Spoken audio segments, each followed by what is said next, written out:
Love in the Rain, a story of redemption, hope, and a famous Blue Raincoat, written by Emma Lascaux and narrated today by Howard MacDonald. Love in the Rain.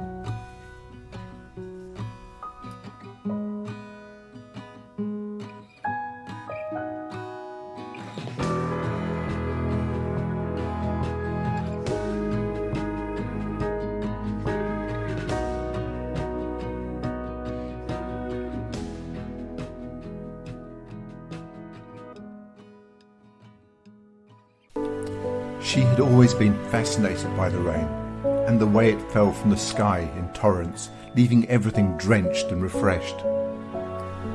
So it was no surprise that when she heard the familiar melody of famous Blue Raincoat playing on the radio, she was captivated.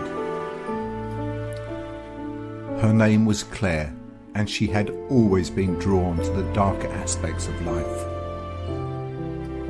As a writer, she had spent many years exploring the themes of mortality, isolation and depression, trying to make sense of the pain and loneliness she felt inside. One day she walked through the city streets, lost in thought. She heard the sound of a guitar. She followed the beautiful sound to a small coffee shop where a man was playing for a small group of people. He was tall and lean with messy brown hair and a mischievous smile. His name was Max, and he was a musician. He had spent years on the road playing gigs in bars and clubs across the country. But he had grown tired of the constant travel and the never-ending cycle of late nights and early mornings. So he decided to settle down in the city and started playing in the coffee shop. Claire was drawn to Max's music, just as she had been drawn to the rain and the song that had brought her there.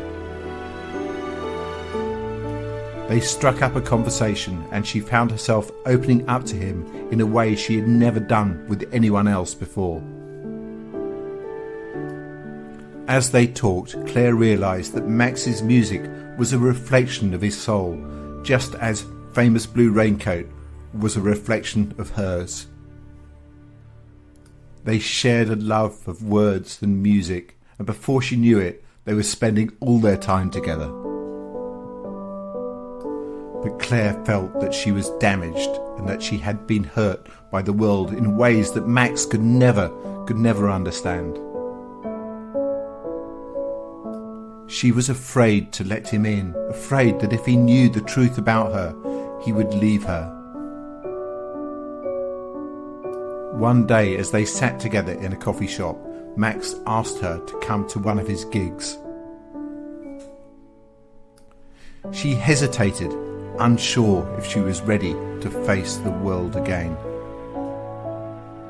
But then she heard the sound of rain tapping against the window, and she knew that it was time to take a chance. She agreed to go to the gig, and as she listened to Max play, she felt something inside her shift. It wasn't just the music that moved her, but the way that Max looked at her when he sang. It was as if he knew her deepest secrets and loved her anyway. After the gig, they walked through the rain, hand in hand. Max stopped under a streetlight and pulled Claire close.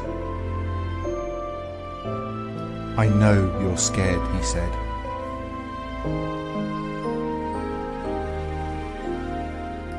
"But you don't have to be. I am here for you, whatever happens." And in that moment, Claire realised that she had found something she thought she had lost forever. She had found love, and with it the strength to face the world once again. As they walked home in the rain, Claire knew that the song would always be part of her, a reminder of the darkness that had once consumed her. But now it was also a reminder of the light that had come into her life in the form of Max and the love that they shared. But the road to true love is never smooth, and Claire's past came back to haunt her. An ex-boyfriend, a famous musician, appeared on the scene, stirring up memories of betrayal and heartbreak. Claire was torn between her past and her present, between the pain and the love. But Max was there for her every step of the way, holding her hand and giving her the strength to face her demons. Together they weathered the storm, and as the rain continued to fall around them, they found themselves drawn closer and closer together.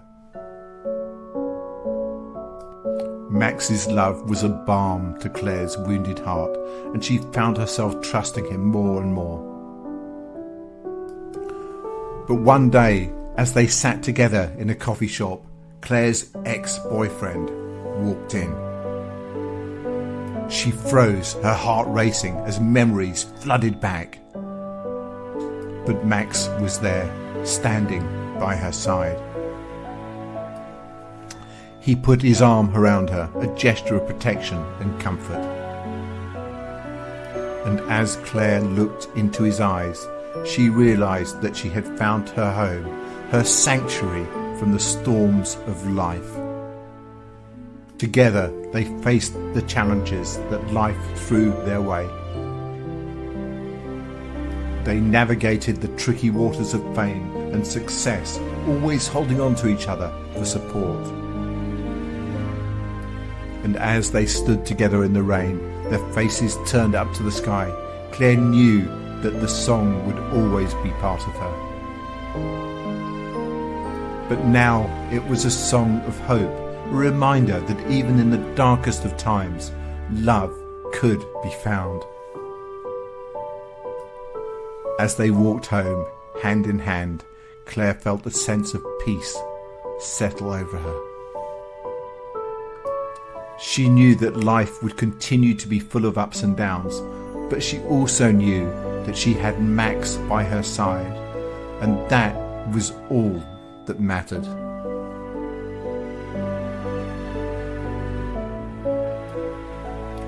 Years later, as she sat in her study, surrounded by the books and the memories of a life well lived, Claire heard the sound of rain tapping against the window.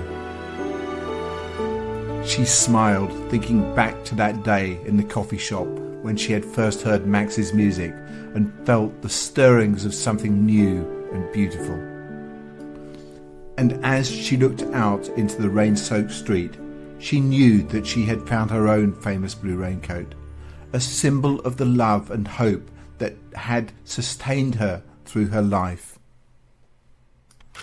Thank you for listening, and if you would like to hear more stories like this one, why not subscribe to the Romance Diaries on YouTube? Or if you would like to enjoy your own real-life romance, why not visit one of our sponsors by clicking on the link in the description.